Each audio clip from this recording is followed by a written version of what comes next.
বাইনার রাজুলি ওয়া বাইনাশ শিরকি ওয়াল কুফরি তারকুস সালাহ, একজন ব্যক্তি শিরিক আর কুফরের মধ্যে পার্থক্য হচ্ছে নামাজ ছেড়ে দেওয়া। বুঝাইতে পারছি? আমি বলি নাই, জাবের রাদিয়াল্লাহু আনহু বলছে।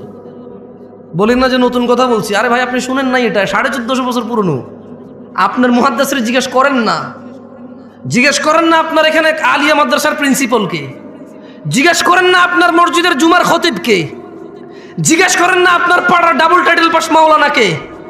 বলেন না যে মাওলানা সাহেব, খতিব সাহেব, একটু বলেন না নামাজ ত্যাগকারীর বিধান ইসলামে কি?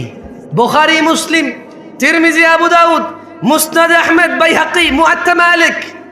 হ্যাঁ, আপনি যে বইগুলোর নাম জানেন ওনাকে বলেন না যে সবগুলা বইকে একত্রিত করে সবগুলা বই থেকে নির্যাস বের করে সালাত ত্যাগকারীর বিধান কি ইসলামে একটু আমাকে পড়ে শোনান। আপনাকে বলতে হবে বাইনাল মুনাফিকিন, বাইনানা ওয়া বাইনাল মুনাফিকিনা শুহুদুল ইশা ওয়াস সুবহ লা ইস্তাতিউনাহুমা। আপনার মোল্লা, মুন্সি, মুহাদ্দিস আমার মতো আর কি, যারা আপনারা ৩-৪ হাজার টাকা বেতনে রাখেন, দাম নাই আর কি, যারা আমার মতো যাদের মসজিদের ইমামদের, হ্যাঁ, ওনাকে বলেন না, বলেন না যে হুজুর আমি শুধু জুমা পড়ি, তার রুকুতে যায় নামাজ ধরি, সালাম ফিরানোর পর সবার আগে বের হওয়া লোকটা আমি খুব চালাক, 2 রাকাত বরাবর পাইয়া যাই। সবাই পড়ে 5 মিনিট নামাজ 2 রাকাত পায়, আমি পড়ি 3.5 মিনিট, তারপরে 2 রাকাত পাই। কেমনে?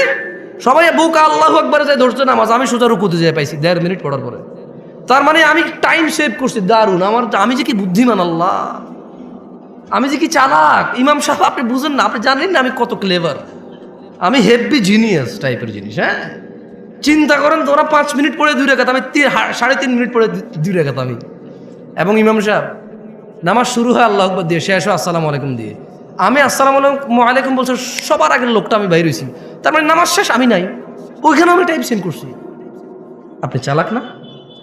এই ছেলে তুমি চালাক না? তুমি তো এটাই করো। তোমার হুজুরকে বলো না, তুমি যাকে বিশ্বাস করো তাকে বলো না যে ইসলামে হাদিসের যে গ্রন্থগুলো আছে ওখান থেকে একটু বলেন তো, আমি শুধু জুমার 2 রাকাত পড়ি, আর কোনো নামাজ পড়ি না আমি, আর ঈদের নামাজ পড়ি, আর কেউ মারা গেলে আমার, তাও যদি আমার নানি, দাদি, নানা, নানু, খালা, খালু, ফুফা, ফুফি, হ্যাঁ, আত্মীয় স্বজন, চাচা, জ্যাঠা, একেবারে নিকটবর্তী হলে আমি জানাজায় অংশগ্রহণ করি। এর বাইরে আমি নামাজ পড়ি না। আমার বিধান কি ইসলামে?